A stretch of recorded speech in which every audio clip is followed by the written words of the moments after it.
Mahilig ka rin bang bumili ng kung ano-anong bagay? Lalo na't kung hindi mo naman ito kailangan.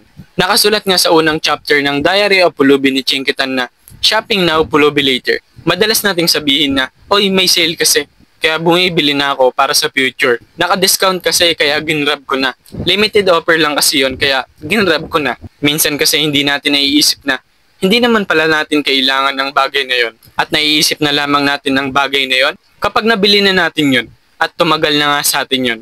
Isa pa sa mga dahilan ay mahilig nga tayong mag-window shopping o mag-scroll sa mga store app or food app. Hindi nyo ba alam na nagbabayad ng malaki ang mga nagbebenta dito para lang makita ng mga tao, makita natin ang binibenta nila? Pangalawa ay hindi tuloy natin alam kung saang tamang bagay natin gastusin ang ating pera at inaakala natin na marami pa tayong extra money. Pangatlo ay shopping with emotions.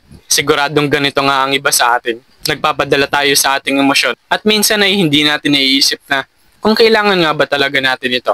Pangapat, dahil sa pagkainggit. Meron kasi ang iba nito, kaya naman bibili na rin ako ng ito. Meron kasi siyang ganito, kaya bibili na rin ako ng ganito. Nagandahan ka lang saglit sa kung ano ang meron ng iba. Gusto mo na rin bumili nito. Tandaan ninyo na mali nga at kasalanan nga sa Diyos ang pagkainggit. God bless.